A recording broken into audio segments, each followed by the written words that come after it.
আরে আরে আরে, কোথায় যাচ্ছ? একটু দাঁড়িয়ে যাও। আজকে রান্নাটা শিখে নাও। কীভাবে করলাম চিকেনটা, অন্যরকমভাবে করেছি। সবসময় একই চিকেন খেতে আর ভালো লাগছে না, তাই ভাবলাম আজকে একটু অন্যরকমভাবে রান্নাটা করি আর তোমাদের সাথে শেয়ার করি।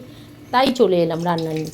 চিকেনটা প্রথমে ধুয়ে নিয়েছি, তারপরে কড়াইয়ের মধ্যে তেল দিয়ে দিয়েছি, সরিষার তেল। তেলটা দেখো ভালো করে গরম হচ্ছে। এদিকে আমি পেঁয়াজ, রসুন আর শুকনো লঙ্কা সব গোটা গোটা করে কেটে রেখে দিয়েছি, ছাড়িয়ে রেখে দিয়েছি, কাটিনি কিন্তু। এবার গোটা পেঁয়াজ, রসুন আর শুকনো লঙ্কাটা দিয়ে দেবো তেলের মধ্যে।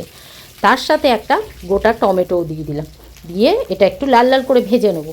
ভেজে নেওয়ার পরে এটা একটা পাত্রে তুলে রেখে দিলাম, ঠান্ডা হতে দেবো। এরপরে ওই তেলের মধ্যেই আমি বড় বড় সাইজের আলু কেটে রেখেছি, ওইগুলো দিয়ে দিলাম। এর মধ্যে আমি লবণ আর হলুদ দিয়ে আলুটা ভাজা হতে দিলাম। আর এদিকে আমি মশলাটা রেডি করব। এই পেঁয়াজ রসুনগুলো ঠান্ডা হয়ে যাওয়ার পরে মিক্সিতে দিয়ে দিলাম। এবার এটা মিক্সিতে ভালো করে মিহি করে পেস্ট করে নেব। আর এদিকে আমার আলুটাও ভাজা হয়ে গেছে, এবার আলুগুলোও তুলে রেখে দিলাম।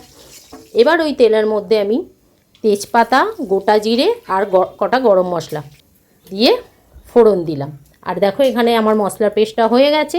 এবার এই পেস্টটা পেঁয়াজ রসুন শুকনো লঙ্কা আর টমেটোর পেস্টটা আমি দিয়ে দিলাম। দিয়ে এবার এটা ভালো করে একটু কষাতে হবে। তারপরে একটু কষিয়ে নেওয়ার পরে এর মধ্যে আমি পরিমাণ মতো আদা বাটাটাও দিয়ে দিলাম। আদা বাটাটা দিয়ে একটু নেড়ে চেড়ে নেওয়ার পরে এর মধ্যে আমি 50 গ্রাম টক দই ফেটিয়ে রেখেছি, ওটা আমি দিয়ে দিলাম। এরপরে এর মধ্যে আমি হলুদের গুঁড়ো দিয়ে দিলাম। দিয়ে এবার এটা ভালো করে একটু কষাতে হবে। যখন ভালো করে কষানো হয়ে যাবে তখন চিকেনের টুকরোগুলো দিয়ে দেবো। দিয়ে আবার একটু ভালোভাবে কষাতে হবে। কষিয়ে নেওয়ার পরে এর মধ্যে আমি ভেজে রাখা আলুগুলোও দিয়ে দিলাম। আর স্বাদ মতো এই সময় লবণটাও দিয়ে দিতে হবে। দিয়ে আবার একটু ভালোভাবে নেড়ে চেড়ে নিয়ে এটা এবার আমি চাপা দিয়ে রাখবো। গ্যাসের ফ্লেমটা কিন্তু হাই থাকবে। তো দেখো আমি কিন্তু জল দিইনি, এটা মশলারই জল, এই জলটা বেরিয়ে এসছে। তো এবার আর ঢাকা চাপা দেবো না, এইভাবে কষাতে কষাতেই যখন তেল ছেড়ে বেরিয়ে আসবে তখন আমি জল দিয়ে দেবো। পরিমাণ মতো জল দিয়ে দেবো। চিকেন অর্ধেকটা সিদ্ধই হয়ে গেছে, বেশি জল দিতে হবে না। দিয়ে এবার ঢাকা দিয়ে রাখবো।